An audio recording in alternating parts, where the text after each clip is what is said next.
napapakamot na lamang sa ulo ang binatang si Lorenzo nang tawagin siya ng matandang guro na si Mr. Moreno. Alam kasi ng binata na mapipiko na naman sa kanya ang kanyang guro. Religion kasi ang subject na matanda at ang subject na ito ang isa sa mga ayaw niyang pinapasukan. Pero wala naman siyang magagawa. Kailangan niyang humarap sa klase kahit mula pa noon hindi na siya naniniwala sa Diyos. Ikaw Lorenzo, ano sa tingin mo ang maaaring gawin ng isang binatang katulad mo upang mas mapalakas pa yung kanyang pananampalataya sa Panginoon? Hindi kasi ako naniniwala sa Diyos pero palagay ko, mas makabubuti kung mas ipapaunawa natin sa lahat na pwede kang maging mabuting tao kahit wala kang pinaniniwalaan. Sinasabi mo bang hindi na kailangan ng Diyos para maging mabuting tao? Kayo po nagsabi niyan. Lorenzo, kailangan ko ng matinong sagot. Tinatanong kita na maayos Sagutin mo ako na maayos. Sinasabi niyo po bang hindi maayos ang sagot ko dahil hindi ito naayon sa pananaw ninyo? Ang tanong ko ay ano ang magagawa mo para mas mapalakas pa ang pananampalataya ng isang kagaya mo sa ating Panginoon? Bibigyan kita ng halimbawa. Mahalin at sundin ang kanyang utos. Kaninong utos po? Sa Diyos, kanino pa ba? Utos po ng Diyos o utos ng taong sumulat ng 10 utos ng Diyos? Lorenzo, ang utos ng Diyos ay totoong iniutos ng Diyos. Tayo mga tao ay sinasabuhay ang kanyang utos sa pamamagitan ng pagsusulat nito sa mga libro o sa mga Biblia. Ibig sabihin, walang makakapagsabi na iniutos talaga yan ng Diyos? At paano mo nasabi? Dahil hindi naman totoo. At ano naman ang nagiging basyan mo para sabihin hindi totoo ang Diyos? Dahil hindi ko siya nakikita. Ang hangin, hindi mo naman siya nakikita. Bakit ka naniniwalang may hangin? Dahil nararamdaman ko ang hangin. Mismo, ang ating Panginoon ay nararamdaman natin kahit hindi natin nakikita. Ibig sabihin, ang Panginoon ay totoo. Para lang din siyang hangin na nararamdaman natin. Ang hangin ay isang elemento na totoong nararamdaman ng isang tao gamit ang kanyang pandama. Ang Diyos mararamdaman depende sa paniniwala. Ibig sabihin, kung ang isang tao ay hindi naniniwalang may Diyos, hindi niya yun mararamdaman kahit na kailan. Sinasabi mong nakadepende ang pagiging totoo ng Panginoon sa paniniwala ng isang tao? Opo, mahirap sabing totoo ang magic. Kung naniniwala ka na ang magic ay kagagawan lang din ng taong gustong manlinlang ng mga uto-uto. Lorenzo, hindi ka ba naturuan ng mga magulang mo na igalang ang mga usaping relihiyon? Patay na po sila Pero bago sila namatay, naturuan po nila kami ng mga kapatid ko na igalang ang paniniwala ng iba. At kung sakaling ipipilit ng iba ang paniniwala sa akin, may karapatan akong magayag din ang sarili kong paniniwala. At dito napapasok ang tinatawag nating paggalang sa opinyon ng isa't isa. Gusto mong igalang namin ang paniniwala mo pero sinasabi mong walang Diyos sa mismong harapan namin? Sinasabi ko lang po ang paniniwala ko. Kasi tinatanong niyo ko kahit alam niyo naman na hindi ako naniniwala sa sagot na gusto ninyo. Mr. Moreno, naniniwala po ba kayong mas matalino ako kaysa sa inyo? O di po ba? Nakakainsulto kapag tinatanong ka ng isang bagay na alam mong labag sa paniniwala mo. Nako, lumabas ka nga ng klase ko. Ayun din.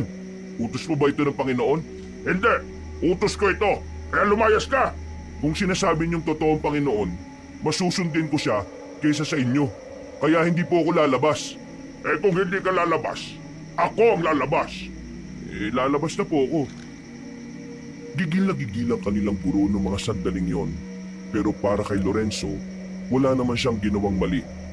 Pinaliwanag lang niya kung ano sa tingin niya ang pinaniniwalaan niya. Ang ganong klaseng pag-uugali ang madalas kainisan sa kanya ng mga tao dahil hindi siya naniniwala sa paniniwala ng nakararami. Ang tingin sa kanya ng mga tao ay masama. Pinuntahan na lamang ni Lorenzo ang room ng kanyang kakambal na si Martino. Sa tapat na lamang siya tumambay. Mag-uuwian na rin naman nila kaya minabuti niyang hintayin na lamang doon ng kapatid. Makalipas lang ang halos 1 oras, tumunog na rin ang bell. Pagkalabas ni Martino ay agad itong lumapit sa kanya. Oh, kanina ka pa ba dyan? Bakit nandiyan ka? Wala ba kayong klase sa huling subject nyo? Meron. Inalabas ka na naman siguro ni Mr. Moreno, no? Ganun na nga nangyari. Ano na naman ba'y ginawa mo? Alam niyo naman na hindi ako naniniwala sa paniniwala nila pero palagi niya akong tinatawag at tinatanong. Pinaliwanag ko lang yung mga paniniwala ko tapos, ayun, Nagalit siya. Ang sabihin mo, pinamukha mo na naman na hindi totoo ang Diyos. Siya ang nagtulak sa akin para gawin yun eh. Bakit kasi hindi mo subukan magbasa ng Biblia? Para naman para saan? Para maintindihan mo na totoong may Diyos. Ay nako, kung ipipilit mo na naman yan, tatagal tayo ng 5 oras dito sa kinatatayuan natin. Naku, bahala ka nga. Tara na. Kung hindi lang natin pag-uusapan ng tungkol sa relihiyon, palagi tayo magkakasundo. Hindi na nagsalita ang binatang si Martino. Naglakad na lamang ito palayo. Sinundan na lamang din yung ni Lorenzo. Hanggang sa makasakay na sila sa tricyclean at hindi pa rin sila nagpapansinan. Pag-uwi nila sa kanilang bahay, napansin agad sila ni Aling Sesa. Bakit nakasimangot itong si Martino? Nag-away na naman ba kayo? Hindi po, Lola. Yung totoo, pinalabas siya ng teacher nila kasi nakipagtalo na naman siya kung totoo ang Diyos o hindi. Lorenzo, totoo ba sinasabi nitong kakambal mo? Opo, nakipagtalo ako. Pero sinagot ko lang naman yung mga tanong niyang naaayon sa paniniwala ko. Lorenzo naman, ilang beses ba kitang sasabihan na wag mong pasasakitin ang ulo ng teacher mo? Lalong-lalo na yung si Mr. Moreno. Sa lahat ng subject, sa kanya dapat mas nagpapakabait dahil tungkol yun sa Diyos. Tama. Na kung saan hindi ko naman pinaniniwalaan. Bakit ba hindi ka naniniwalang may Diyos? Pinalaki ko naman kayo ng maayos kahit ako lang mag-isa.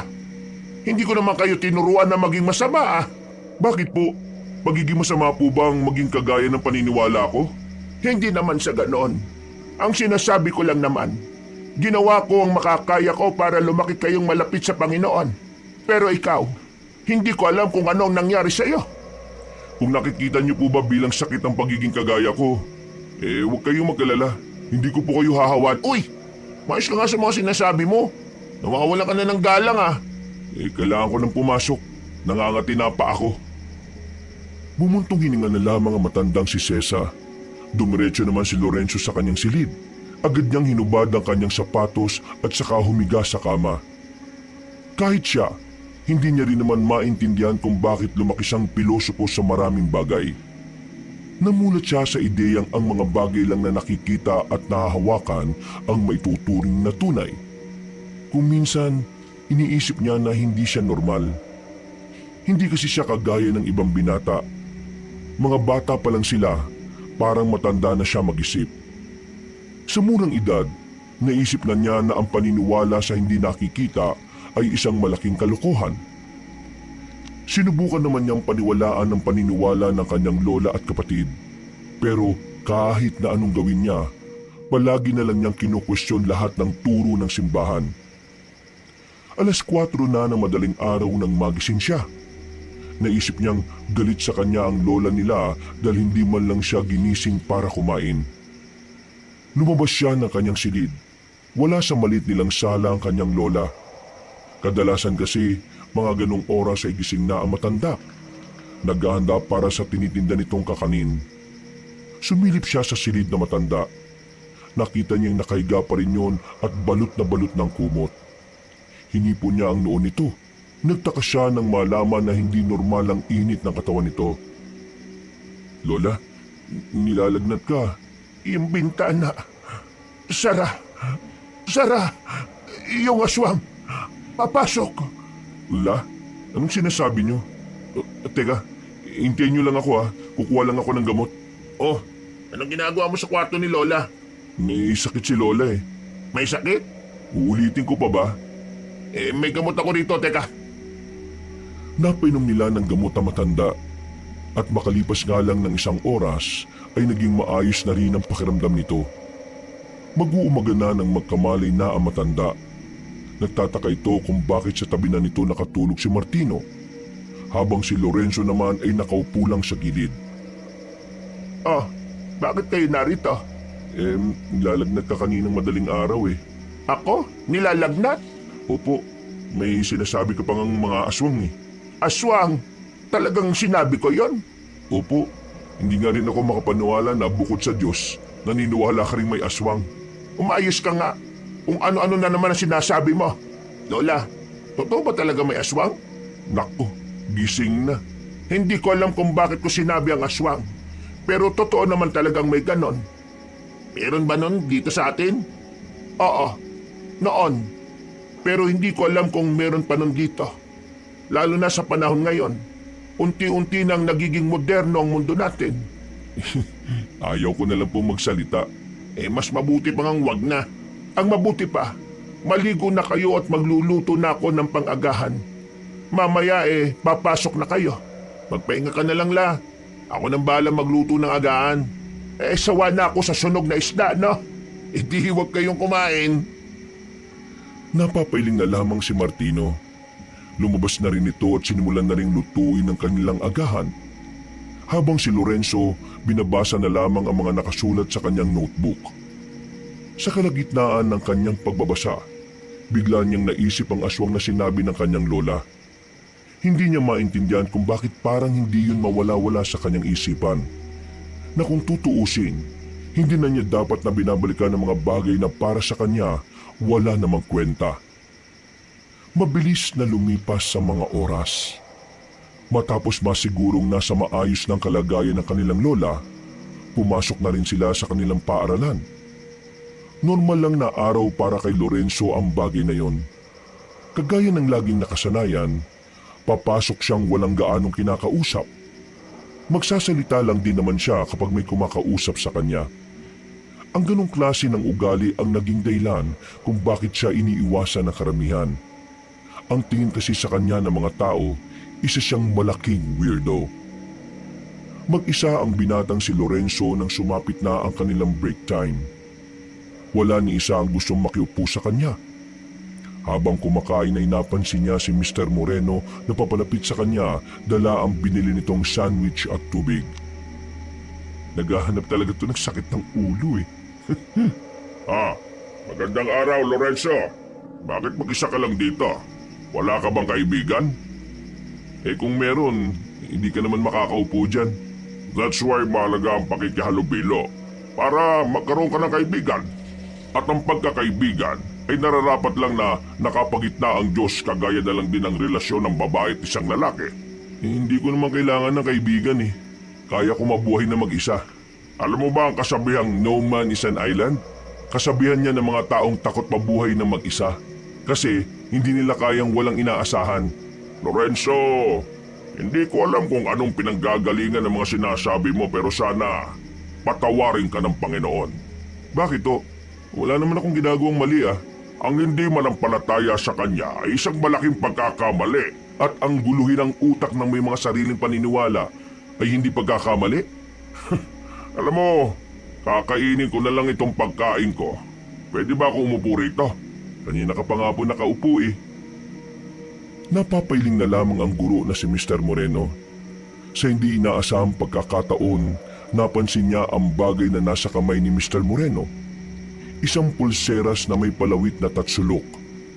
Kakaiba ang disenyong yun para kay Lorenzo, pero hindi na lamang niya pinansin. Mabilis na nagdaan ng mga oras, dumating na nga ang alas 5. Pagtunog pa lang ng bell ay nag-uunahan na agad ang mga estudyante sa paglabas. Habang naglalakad, napayuko na lamang siya nang makita ang binatang si Emil. Nakilala niya lamang ito sa isang event sa kanilang school at mula noon palagi na siya nitong kinakausap. Uy, Lorenzo! Long time no see ah! Seryoso? Araw-araw mo akong ginugulo, no? May gagawin ka ba mamaya? Gusto mo sumama? Ayoko. Sama ka na, minsan lang naman eh. Bakit mo ba ako sinasama? Kasi magkaibigan tayo. Sinong nagsabi? Ako. Wes, nagkakamali ka. Bigla siyang inakbayan ni Emil dahil dito'y napansin na niya ang suot-suot nitong pulseras na kagaya ng kay Mr. Moreno. Nagsalubong ang kanyang kilay at saka inalis ang braso ng lalaki. Magsyota ba kayo ni Mr. Moreno? Oh? Wala. Uy, sandali lang. Sama ka na sa amin. Mag-ghost hunting kami. O pwede rin aswang hunting. Napatigil si Lorenzo. Narinig na naman niya kasi ang salitang aswang. Medyo iritado na siya sa bagay na yon pero hindi niya alam kung bakit parang interesado siyang pag-usapan yon. Gaano katotoo ang aswang? Gaano ka totoo? Kasing totoo ng dibdib ni Ma'am Dina. Saka rin pala sa nagpapantasya sa kanya. Iba na lang kausapin mo. Hindi ako interesado. Eh bakit? Sino bang hindi magkakagusto kay Ma'am? Maganda, sexy, matalino, matangkad at maputi, di ba? Parang mas masarap pakinggan yung aswang kaysa sa mga sinabi mo eh. Hindi na hinintay pa ni Lorenzo na makapagsalita ang lalaking si Emil. Naglakad na rin ito ng mabilis. Hindi sila nagsabay umuwi ni Martino nung hapon na yon. Hindi pa rin kasi sila nagpapansinan. Habang naghihintay siya ng tricycle sa terminal, nakita niya ang babaeng guro na si Dina na nag-aabang din pala ng masasakyan. Sa hindi inaasahang pagkakataon, napansin niya ring may suot ng pulseras ito. At ang pulseras na yon ay kagayang-kagaya ng kina Emil at Mr. Moreno. Ang pangit naman ang disenyo ng pulseras na yon, pero bakit kaya maraming bumibili? Iiling-iling na lamang siya. Nang dumating na ang tricycle ay agad na rin siyang sumakay. Pag-uwi nila sa bahay nila, naabutan niyang naroon na pala si Martino. Nagpapakulo na ito ng tubig at hindi pa nakakapagpalit ng damit. Anong ulam? Mukha bang ulam ang nakasalang dito? Hindi naman yan ang dahilan kaya ako nagtatanong eh. Nagugutom na ako. Wala kang katulong dito, no? Umilos ka na mag-isa. Bakit? Nasaan si Lola? May sakit na naman. Mabigat ang pakiramdam. Mainit ang katawan. Tutulog? Kaysa nagtatanong ka, bakit hindi mo nalang puntahan? Maya-maya. Lola, may sakit ka raw? Oo nga eh. Hindi ko rin alam kung bakit ako nagkasakit ulit. Ayos naman na ako kanina. Eh baka nabinat ka yata. Apo, huwag kayong masyadong kumakausap ng hindi nyo kilala. At huwag kayong basta-basta sasama sa kung sino-sino lang. Mali po yata kayo ng kinakausap la. Eh, nasa labas po yung dapat makarinig niyan eh. Basta, makinig na lang kayo sa akin. Para naman ito sa kaligtasan ninyo. La, bakit kung magsalita kayo parang nasa bingit na naman ang kamatayan ng pamilya natin? Basta, huwag kayong sasama at makikipag-usap sa kung sino. Sabihan mo rin ang kapatid mo. Eh kung ano man ang dahilan nyo, sige po. Hindi mawala-wala sa utak ko ang aswang. Yan na naman tayo eh. Totoo ang aswang. O tapos, Mapanganib ang mga aswang, Lorenzo. Balang araw, maiintindihan mo rin ang sinasabi ko. Paano ka maiintindihan yan eh? Wala namang pinaniniwalaan niya kundi sarili niya lang. bakit? Anong gusto mong paniwalaan ko? Yung kwento mong mas malabo pa sa sabaw ng dinuguan? Anong kwento? Kwento tungkol sa nakita mong mabilis gumalaw nung bata pa tayo. Eh bakit? Totoo naman talaga yung nakita kong yun eh. Kung ikaw lang ang nakakita, hindi yun totoo. Di mo nga magawang pagkatiwalaan sarili mo tapos gusto mo magtiwala kami sa'yo. Lola oh, epal na naman. Kahit na kailan talaga, para kayong aso at pusa. Lumabas ka na nga muna, Lorenzo. Mag-uusap kami ni Lola. Bakit? Tungkol saan? Tungkol sa Diyos. Bakit? Interesado ka ba? Salamat na lang. Pumasok na lamang si Lorenzo sa kanyang silid. Binuksan na lamang niya ang libro niya. Nagbasa-basa na lang siya hanggang sumapit na ang gabi. Natigil na lang ang kanyang pagbabasa nang marinig niyang tila natataranta na si Martino sa sala. Lumabas ang binata. Pagtingin niya, nakita niyang binubuhat na ni Martino ang kanilang lola. Oh, anong nangyari? Bakit mo pinatulog sa sahig? Sira ulo ka ba? Naingmatay si Lola. Tulungan mo ako. Dadalhin ko siya sa albularyo. May sarili na bang ospital ang albularyo? Doon ang sinabi ni Lola eh. Kaya tulungan mo na lang ako, visit ka. Marami nilang inalalayan na matanda. Dinala nila ito sa bakuran at agad din namang nakapara ng tricycle ang lalaking si Lorenzo. Manong, sa Sitio 4 po. Pinandar agad ng matandang driver ang tricycle. Hindi naman kalayuan ang tinitirhan ng albularyo mula sa kanila. Kaya agad din naman silang nakarating doon. Tao po! Tao po! Oh, anong kailangan?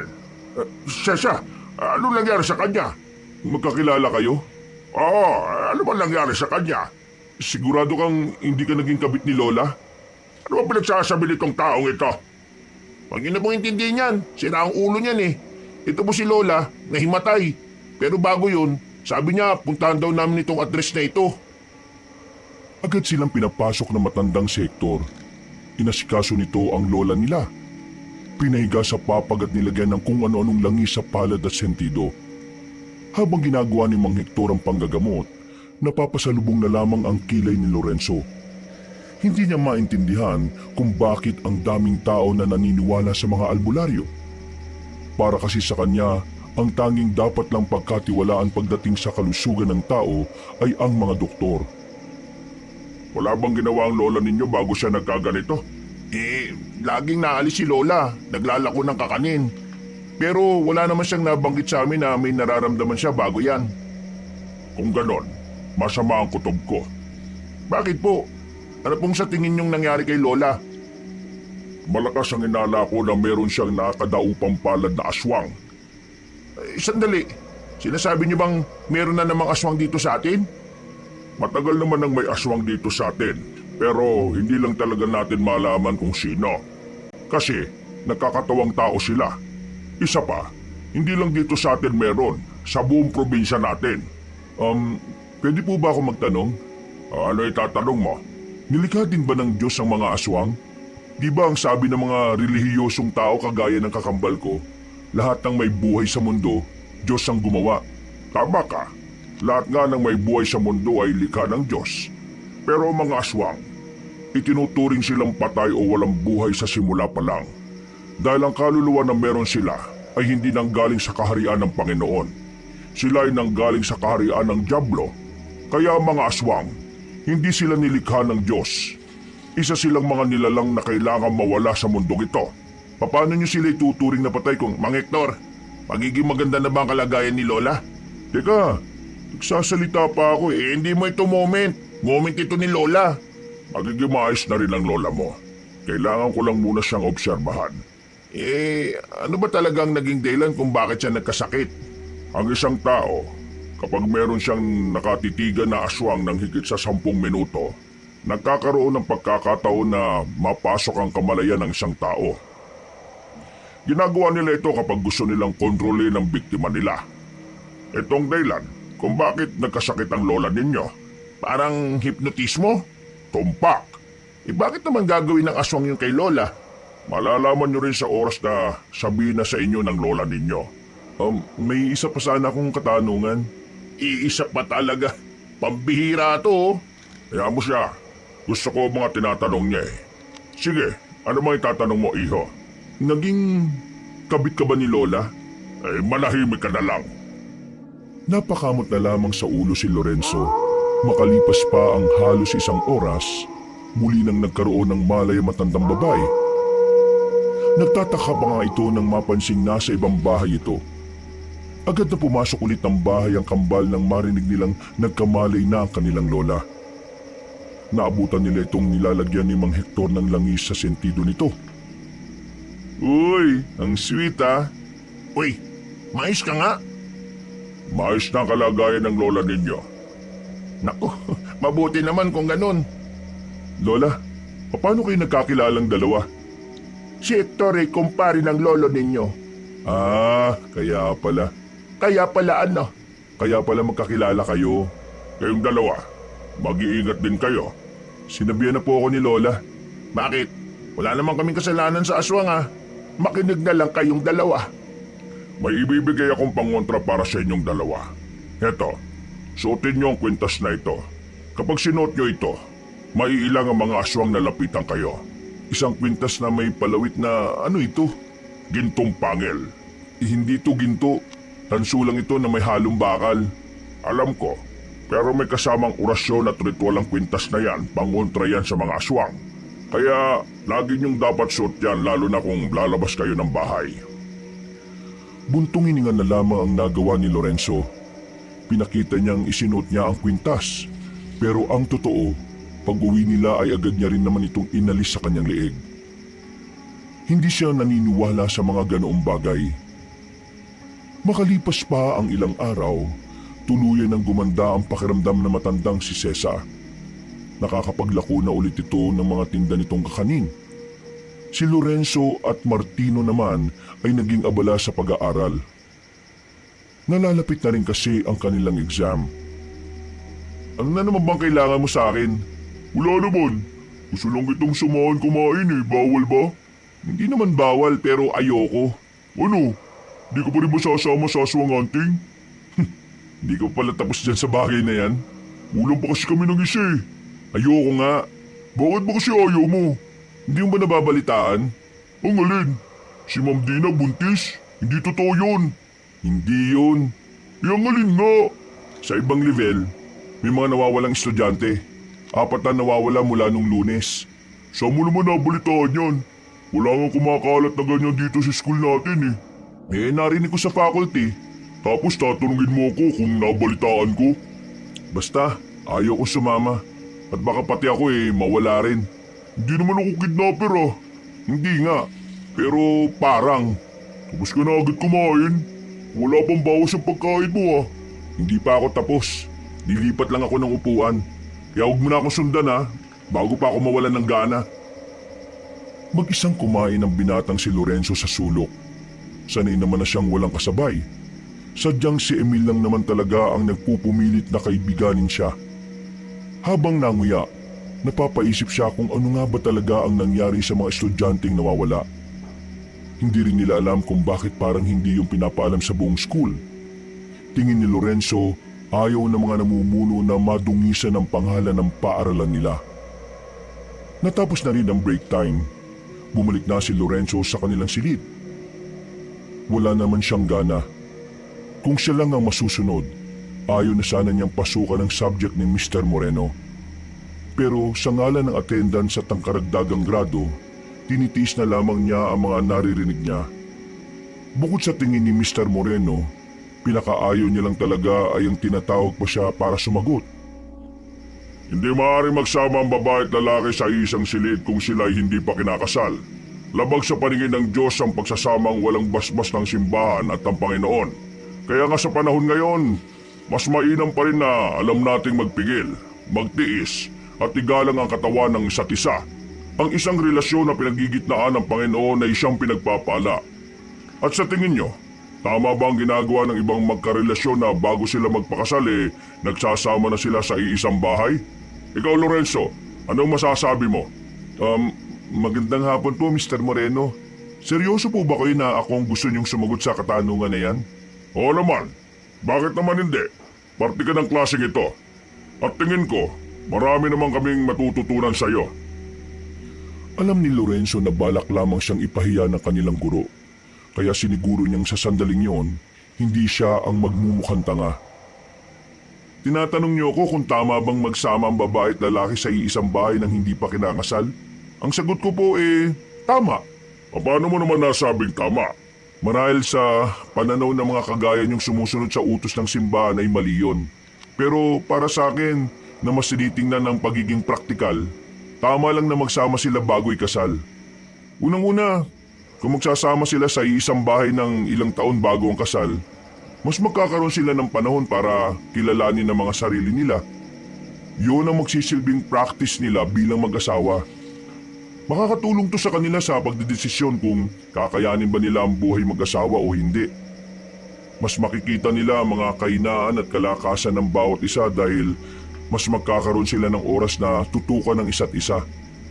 Kung magsasama lang sila pagkatapos ng kasal, pareho silang mangangapa sa buhay mag-asawa. Wala silang alam At dahil wala silang alam, makikialam ang mga magulang nila. At dahil makikialam ang magulang nila, mawawala na ng saysay ang salitang pag-aasawa. Mas mahihirapan silang makilala ang bawat isa kung saka lamang sila magsasama. Pero kung matagal na silang magkasintahan, hindi ba dapat kilala na nila ang isa't isa? Iba ang buhay magkasintahan sa buhay ng pag-aasawa.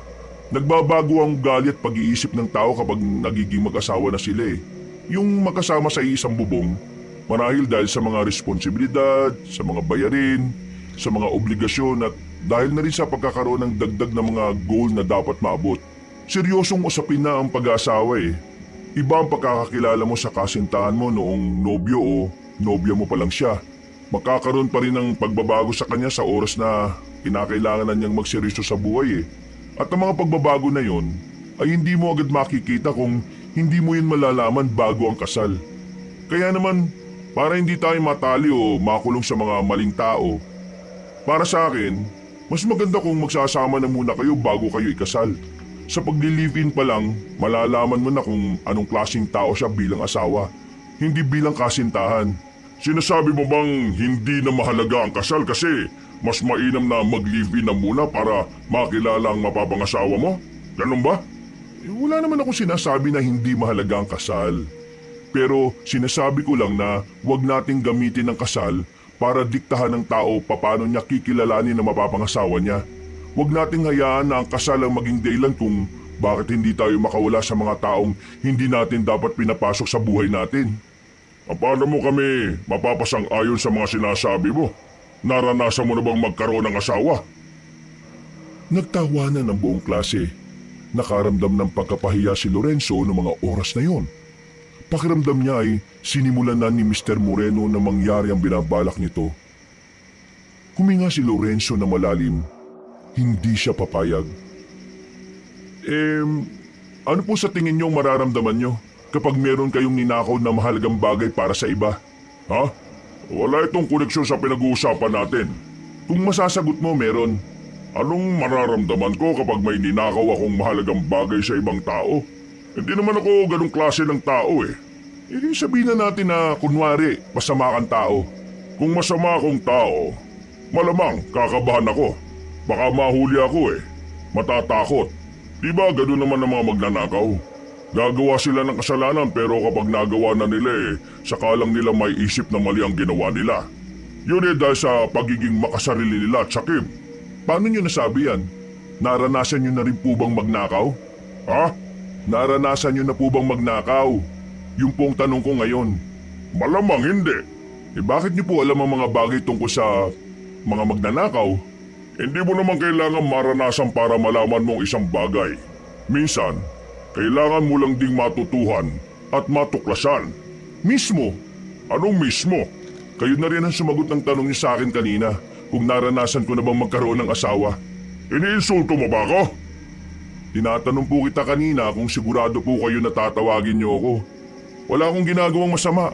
Sinasagot ko lang ang mga tanong ninyo nang hindi naaayon sa mga sagot na gusto niyong marinig. Uupo na po ako. Okay lang po ba? Maraming salamat po. Natameme na lamang ang matandang guro. Pero sa kaloob-looban nito, parang gusto na nitong sumabog. Habang si Lorenzo naman, lihim na nagdiriwang ang kanyang puso. Pakiramdam niya, naipanalo niya ang argumentong sinimula ng isang matandang sabik siyang mapahiya. Maya-maya ay tumunog na ang bell. Nauna nang tumayo sa kinauupuan ng binatang si Lorenzo nang marinig ang hudyat ng uwian. Hindi na niya nilingon pa si Mr. Moreno dahil alam niyang masama na naman ang tingin nito sa kanya. Sa kakamadali niya, nakabanggaan niya sa pasilyong babaeng guro na si Dina. Ang guro na halos pinagpapantasyahan ng lahat ng lalaking estudyante. Ayos ka lang ba? Pasensya na at hindi kita nakita. May tinitingnan kasi akong papel eh. Ayos lang naman po. Hindi rin ako nakatingin kaya kasalanan ko rin. Sandali lang.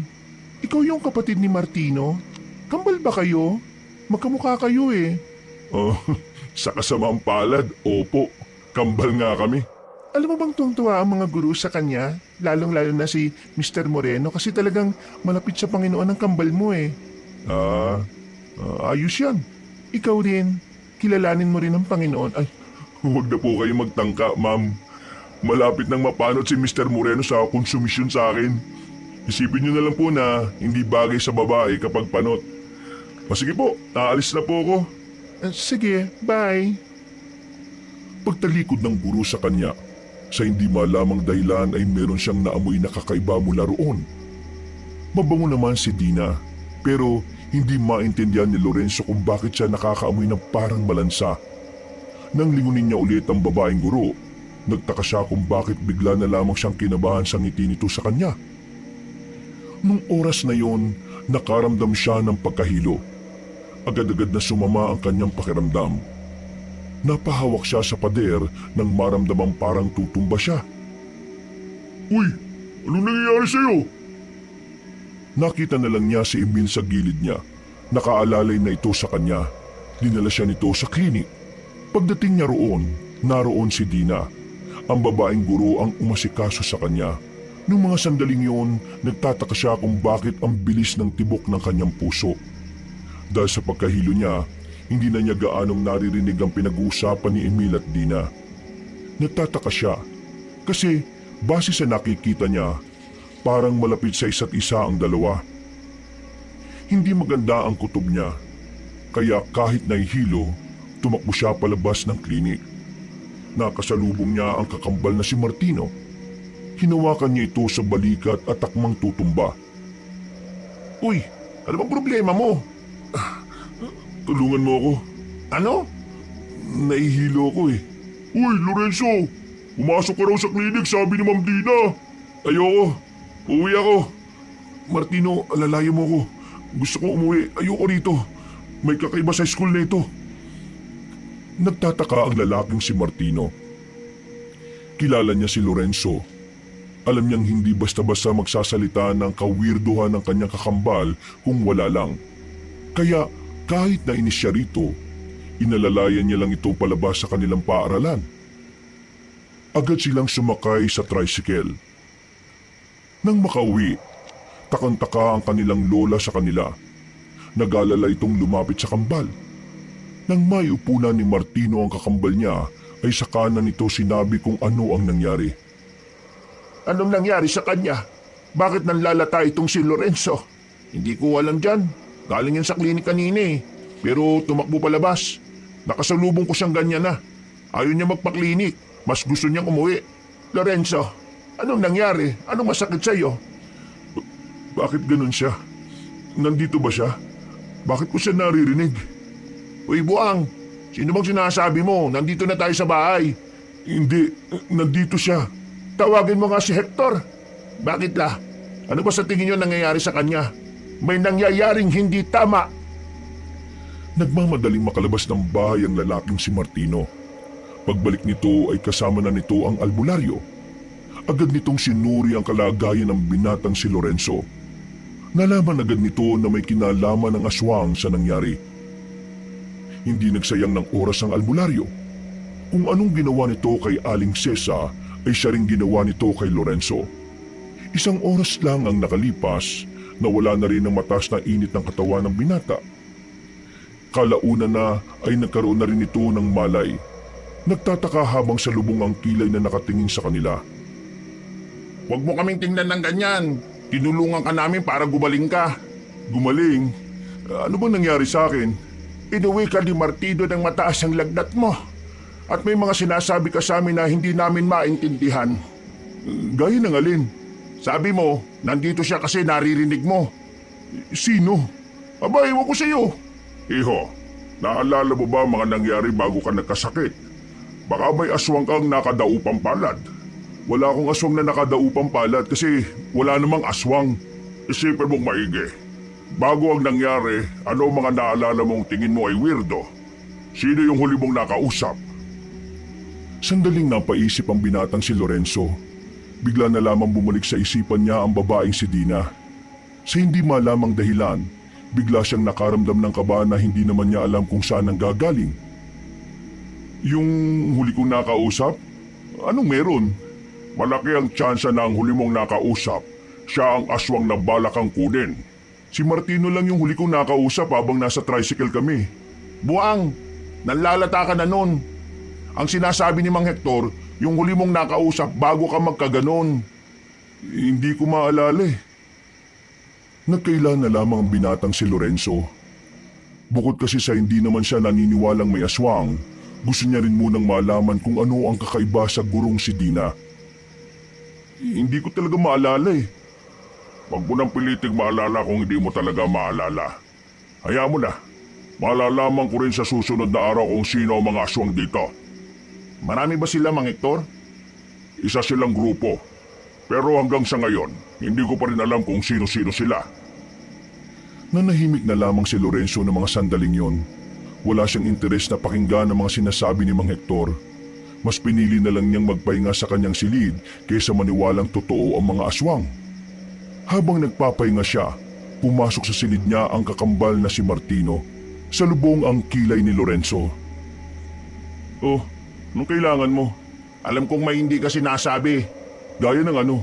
Gaya ng kung sino ang huli mong nakausap. Sabihin mo. Ang kulit mo. Sinabi ko na sa'yo hindi ko maalala. Nung nasa biyahe tayo pa uwi, narinig kong sinabi mo ang pangalan ni Ma'am Dina. Ha? Sinabi ko yun? Ang sabi mo, naririnig mo siyang nagsasalita, pero nasa biyahe na tayo nun. Ibig sabihin lang nun, nakausap mo si Ma'am Dina. O ano ngayon? Ibig sabihin, aswang si Ma'am Dina? Paano naman magiging aswang si Ma'am Dina malapit yun sa Diyos? Siya nga yung huli kong nakausap eh. Di ba sinasabi na matanda kanina kung sino yung huli kong nakausap? Aswang yun? Meron ka pa bang ibang nakausap? Kasi imposibleng si Ma'am Dina yun eh. Kung wala ka nang sasabing matino, alam mo, mabuti pa umalis ka na lang. Oy, field trip natin sa susunod na linggo ah. Sasama ka raw, sabi ni Lola. Hindi ka pwedeng humindi. Nakapagbayad na ako kanina. Jesus, pambihira. Alam mo namang ayaw ko sa maraming tao eh. Di sana hindi ka na nag-aral. Napapiling na lamang si Lorenzo. Humiga na lang siya. Nakatingin sa kisame.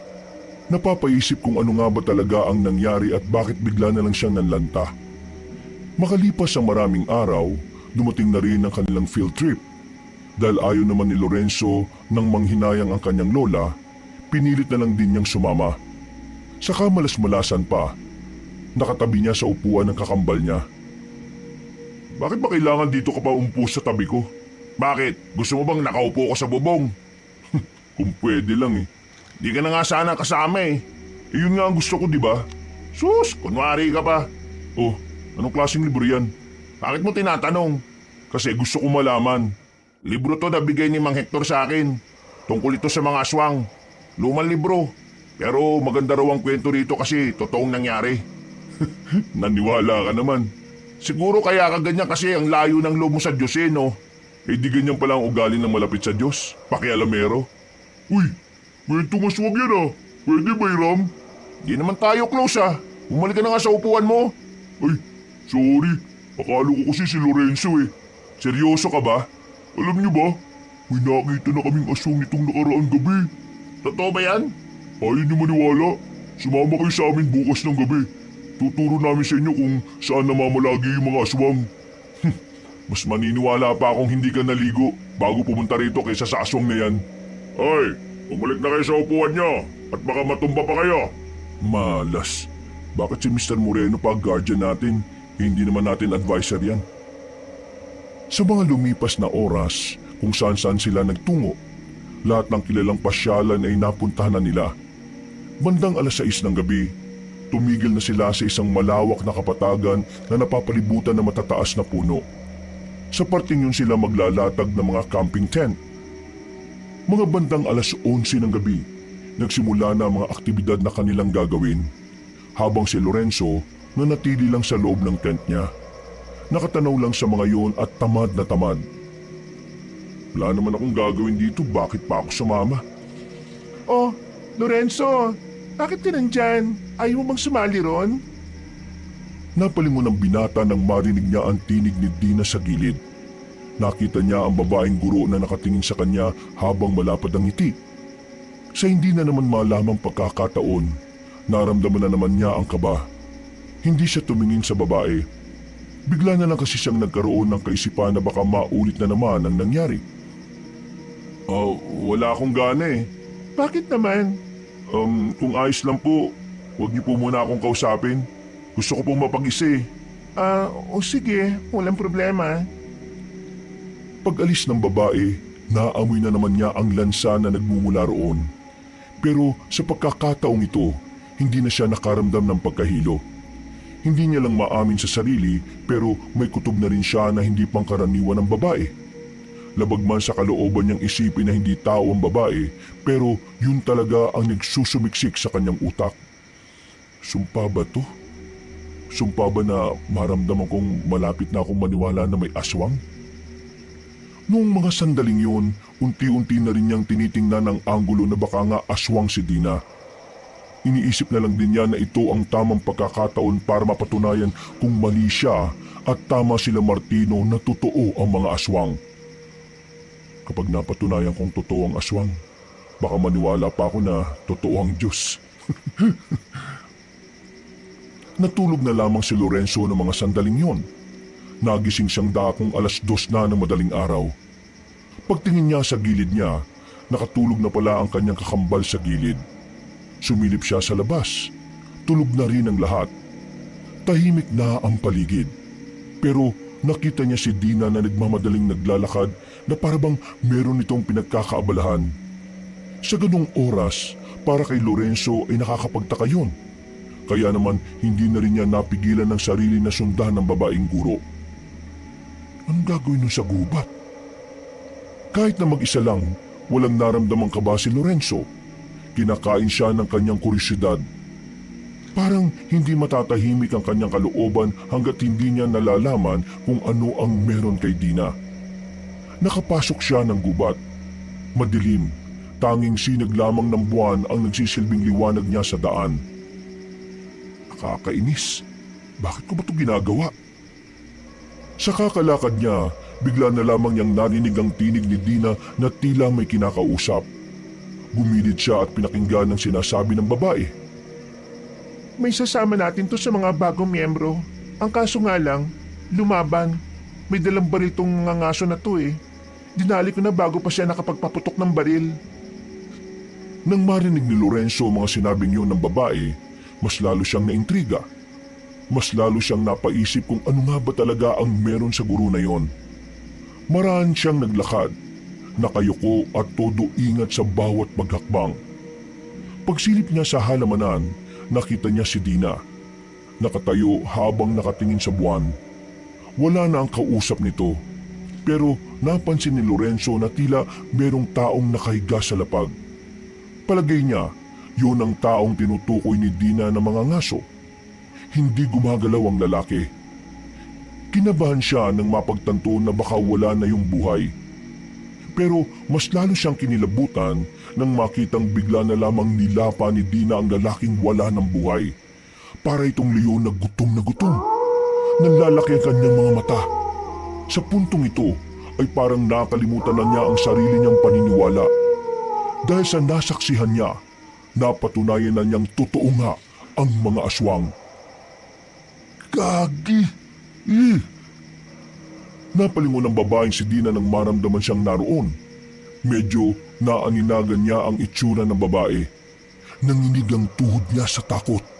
Pero ginawa niyang lahat ng makakaya para makaalis doon. Ligtas naman siyang nakabalik sa kanilang tent. Nagising si Martino nang masagi niya ito. Napansin siya ng kanyang kakambal na parang hindi siya mapakali. Uy, anong nangyayari sa'yo? Uy, bakit ka nanginginig? Napabangon si Martino. Si Lorenzo naman parang naninigas ang kamay. Sinampal siya ng malakas ni Martino at dahil dito tila natauhan siya. Kumalma ang kalooban ni Lorenzo. Anong nangyari sa'yo? Bakit galing ka sa labas? Martino, naniniwala na ako may Diyos. Ano? Totoong Diyos. Tama kayo. Pinagsasabi mo. Bakit? Nakita mo na ba si Jesus sa labas? Eh sabi mo maniniwala ka lang kapag nakita mo siya, di ba? Ang sabi ko, kapag napatunayan kung totoo ang aswang, ibig sabihin, totoo ring may Diyos. Eh teka, nakakita ka ng aswang? Hindi totoong hindi ko maalala kung sinong huli kong nakausap. Naalala ko yun, pero hindi ko lang sinabi kasi ayaw kong maniwala eh. Eh ano ba talaga? Diretsuhin mo na nga ako. Si Ma'am Dina. Si Ma'am Dina ang huli kong nakausap. Nagkatitigan kami na matagal. Pag alis niya, ayun, nahilo ko bigla. Nung dinala nila ako sa klinik, naririnig ko yung boses niya na bumubulong sa akin. Hanggang sa tricycle, naririnig ko yun. Kaya mula nun, napaisip na ako kung anong meron sa kanya eh. Kaya ngayon, nung makita ko siyang pumasok sa gubat, sinundan ko siya. At nakita ko, may kinakain siyang lalaki, isang mga ngaso. Biglang nagtayuan ang balahibo ni Martino. Sa mga pagkakataong yon, malala ang kilabot niya dahil ang kwentong yon ay nanggaling pa mismo kay Lorenzo na alam naman niyang hindi gagawa ng kwento tungkol sa mga aswang. Si Ma'am Dina? Aswang? Yun ang nakita ko, Martino. Bukod pa ron, may naamoy akong malansa sa kanya kahit na mukha naman siyang naligo. Malansa? Teka, tama. Anong tama? Nabasa ko kanina sa libro. Ang mga babaeng aswang daw, may amoy na malansa minsan. Ano yun? Amoy ng dalaw? Hindi. Amoy talaga yun ng mga babaeng aswang. Pero mahirap daw yung amuyin. Piling tao lang nakakaamoy. Yung mga taong may matatalas na pang-amoy. Ha? Ibig sabihin, aswang talaga si Ma'am Dina? Pambihira. Hindi ko inakala na maniniwala ako sa kabaliwan ninyo ni Lola eh. Hoy, hindi to kabaliwan no. Totoo to. Kailangan nating seryosohin to. Meron pa akong hindi sinasabi. Ano? Nitong nakaraan, narinig ko rin sa faculty. May mga estudyanteng nawawala. Hindi rin nila alam kung saan napadpad yung mga nawawalang estudyante na yun. Hindi lang talaga inilalabas ng school natin dahil masisira sila sa publiko eh. At tingin mo, may kinalaman ng aswang doon? Oo. Ang pagkakarinig ko kasi kanina kay Ma'am Dina, may nabanggit siya na may pandagdag miyembro sana sila kung hindi lang niya napatay yung mga ngaso. Ibig sabihin, totoo nga sinabi ni Mang Hector, meron silang grupo. Kailangan na nating ipaalam sa principal to. Hindi, wag muna. Ha? Bakit hindi? Kasi wala tayong kasiguraduhan kung sino pa ang mga aswang sa school. Baka mamaya yung principal aswang din. Sa mga pulis, doon natin sabihin. Useless, hindi sila maniniwala. Kailangan ko bang paliwanag sa iyo kung bakit? Hindi na. Hindi maganda tong nangyayari. Diyos ko Panginoon, gabayan mo sana kaming lahat na makauwi ng ligtas. Uy, ginagawa mo. Nagdarasal. Mabuti ba sumabay ka na? Pwede bang saka ako na gawin yan? Kanino ko lang sinabi na naniniwala na akong may Diyos eh. Naku, bahala ka sa buhay mo. Basta ako magdarasal. Noong mga sandaling yun, hindi na nakatulog ang magkapatid. Kinakabahan silang dalawa na baka makahalata sa kanila si Dina.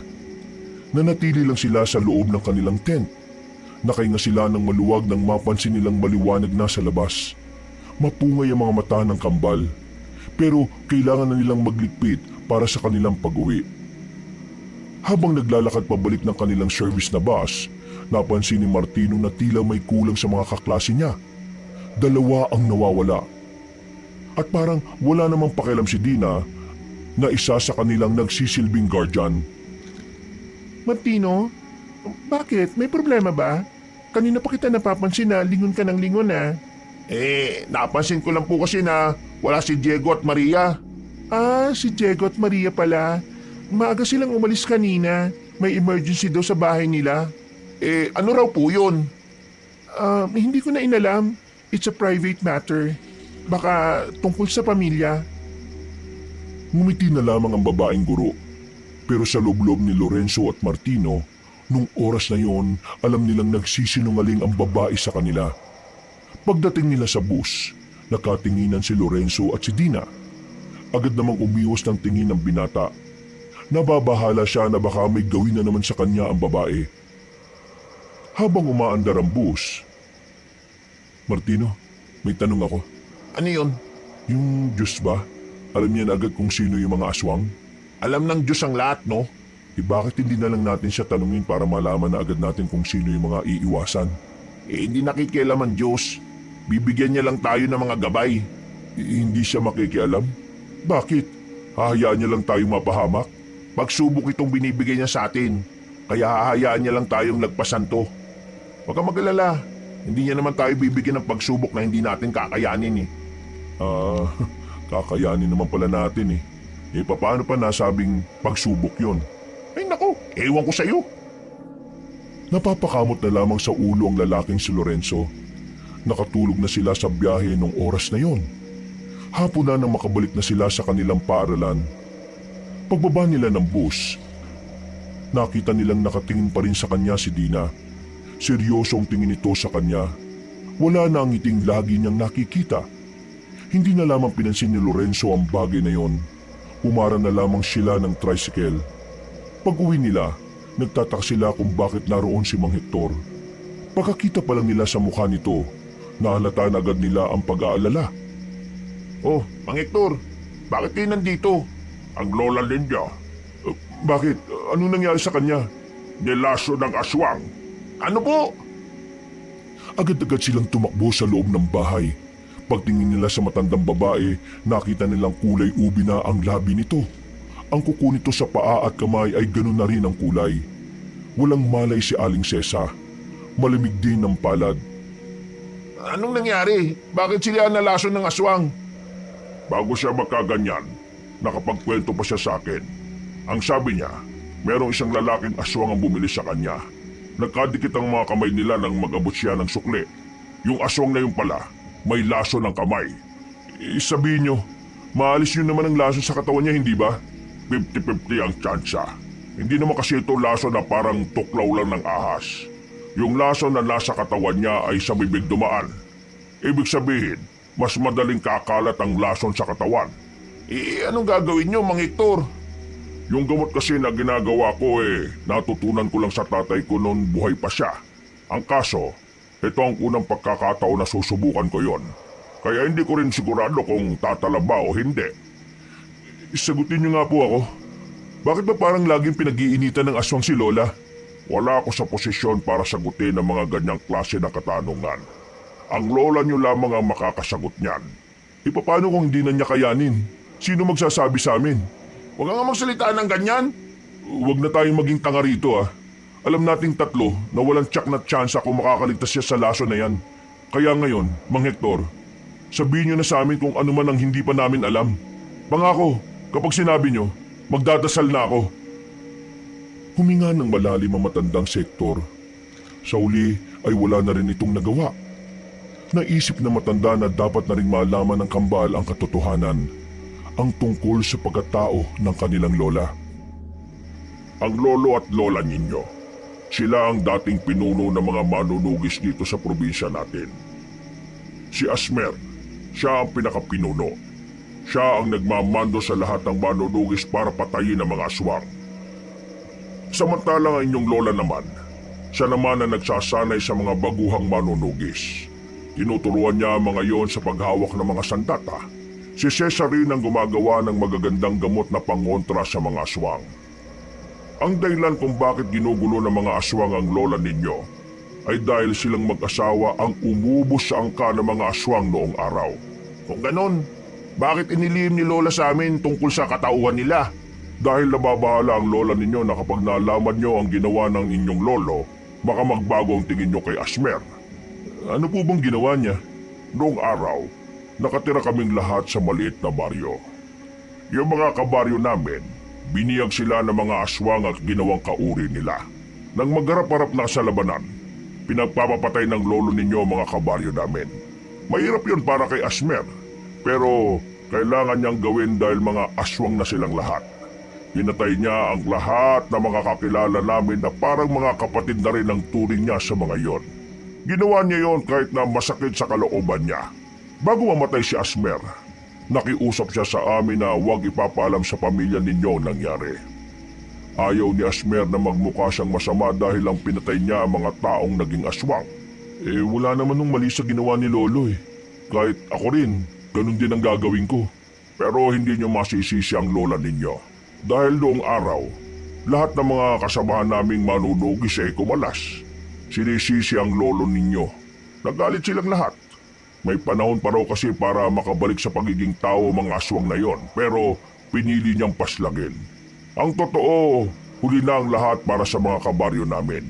Hindi na sila makakabalik sa dati dahil malakas na yanggaw ang ginawa sa kanila. Pero may iba pa bang dahilan kung bakit ayaw sabihin sa amin ni Lola ang tungkol doon? Ayaw niyang sumunod kayo sa yapak nila. Anong ibig niyong sabihin? Ayon sa talaan ng pamilya ninyo, ang henerasyon niyong dalawa ang magmamana ng nasimulan nilang dalawa. Ayaw na ni Cesar na dugtungan pa ang misyon na dapat ay tapos na. Ayaw niya kayong mapahamak. Bumuntong hininga na lamang si Lorenzo habang nakatingin sa kanyang lola na wala pa ring malay. Matapos ang pag-uusap na yon, pinalabas na rin sila ni Mang Hector. Sisimulan na nitong gamutin si Cesar. Pansamantalang umalis na muna ng bahay si Lorenzo. Naglakad-lakad siya hanggang sa makarating na nga sa maliit na simbahan sa kanilang baryo. Hindi siya pumasok sa loob. Pakiramdam niya kasi wala siyang karapatan. Kung totoo ka talaga, pagalingin mo ang lola ko. Kapag pinagaling mo siya, ipapangako kong iaalay ko ang buhay ko sa paglilingkod sa iyo. Lahat isusugal ko. pagalingin mo lang siya. Lakas ng loob kong sumugal Palibasa, alam ko naman na hindi mo naman tutuparin tong hiling ko kasi di naman ako naniniwala sa iyo Basta, kung totoo ka talagang Diyos at naririnig mo ako, pagalingin mo ang lola ko. Siya na lang ang meron kami ng kambal ko Siya ang buhay namin. Humangin ng malakas ng mga sandaling yon. Sa hindi mapaliwanag na dahilan, gumaan ang kanyang pakiramdam. Para siyang nabunutan ng tinik. Napapangiti na lang din siya. Hindi niya kasi inakala na darating ang araw na kakausapin niya ang isang lumalang na kahit kailan hindi niya naman pinaniniwalaan noon. Nilisan niya ang simbahan. Binalikan niya ang kanyang lola. Pagpasok nila sa loob, laking gulat nila sa kanilang nakita. Hindi makapaniwala ang binatang si Lorenzo nang madatnang nakaupo na ang kanilang lola. Bumalik na ang dating kulay ng kuko at labi nito. Kahit na pawis ay kitang-kita nilang masigla na si Aling Sesa. Lola, ayos na ba kayo? Wala na bang lason sa katawan ninyo? Nasa maayos na ang kalagayan ko. Habang ginagamot ko ang lola nyo bigla na lang nawala yung init ng katawan niya. Tapos dumilat siya.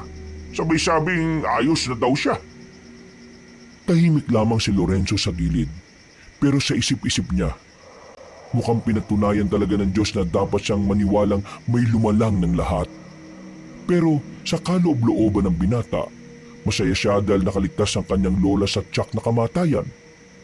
Pero maya-maya lang, nawala ang kanyang ngiti. Sa puntong ito, nabuhay ang galit niya para sa mga aswang. Pinangako niya sa kanyang sarili na pagbabayarin niya ang lahat ng aswang. Uunahin niya sa listahan ng kanilang gurong babae na si Dina. Bago matulog, dumaan na muna siya ulit sa simbahan. Makakalahating oras na siyang nakatayo sa tapat. Hindi niya kasi alam kung papaano niya sisimulan ang pagpapasalamat. Dahil una pa lang, hindi naman talaga niya gawaing magpasalamat sa mga bagay na hindi sakop ng paniniwala niya noon. Hindi ko alam kung pinahiya mo ko nung patunayan mong totoo ka. Pero maraming salamat kasi nasa maayos na kalagayan ng lola ko. Yung usapan natin kanina, tototohanin ko yon. Tatapusin ko lang tong problemang to. Magsisilbi ako sa'yo. Ano bang pwede kong itawag sa'yo? Lord? Boss? Pre? Bro? God? Diyos? O boss na lang siguro?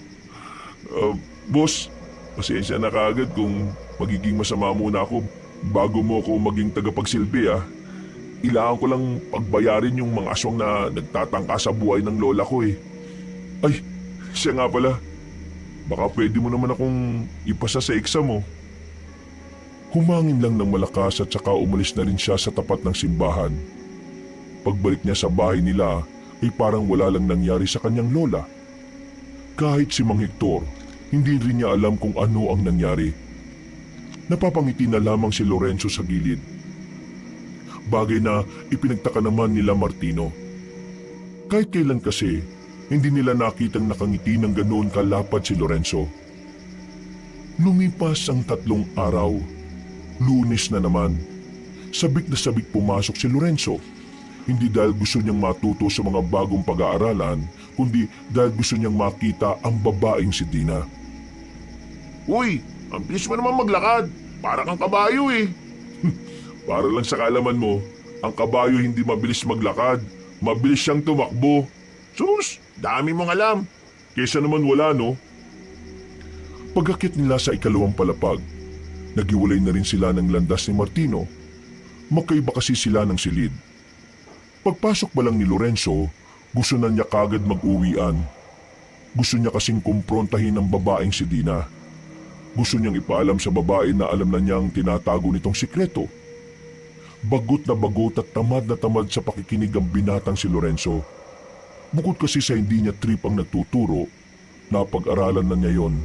Pero wala siyang magagawa kundi ang makisama. Hanggang sa nagbel na hudyat ng uwian. Yun, sa wakas, uwian na. Hindi pa nakakapagpaalam ang kanilang guro ay agad na rin siyang lumabas. Habang naglalakad, inihahanda na niya ang ballpen sa bulsa. para kung sakaling biglang magbago ng anyo ang babaeng si Dina, madali niya itong masasaksak. Boss, dinig mo ba ako?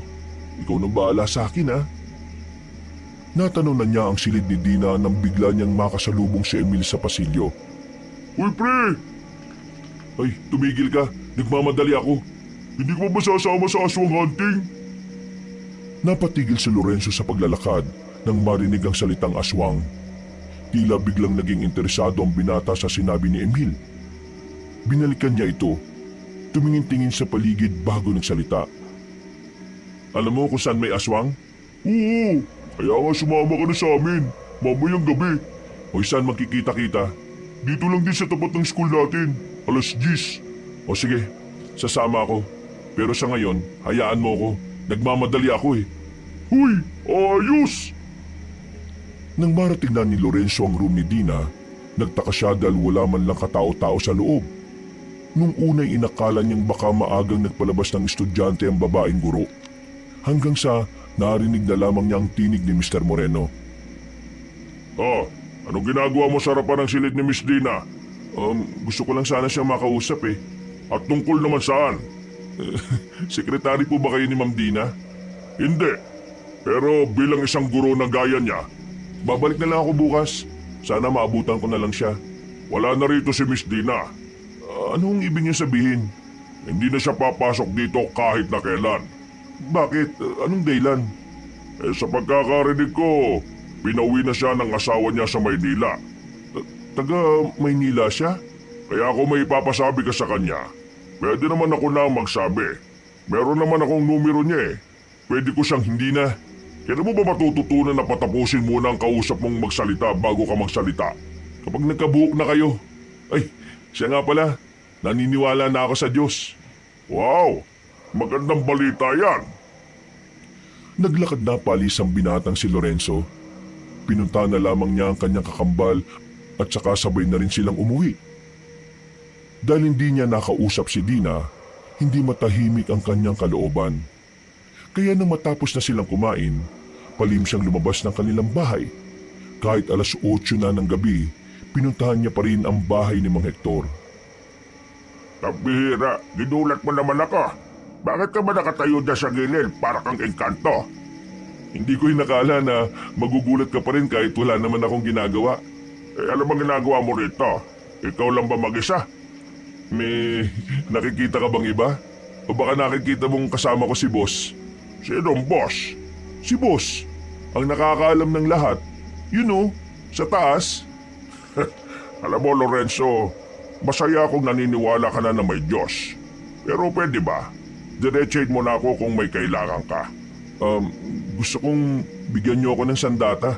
Sandata? Anuhin mo naman. Gusto kong pumuksa ng aswang eh.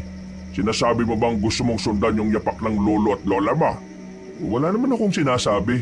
Di kita matutulungan dyan. Bakit naman? Ayaw niyo bang mapuksa ang mga aswang? Bago mamatay ang lolo mo, nangako ko sa kanya na hanggang sa kanila na lang ang pagiging manunugis ng angkan ninyo.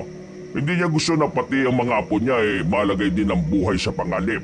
Pero aminin man natin o hindi, kailangan natin patayin ang mga aswang.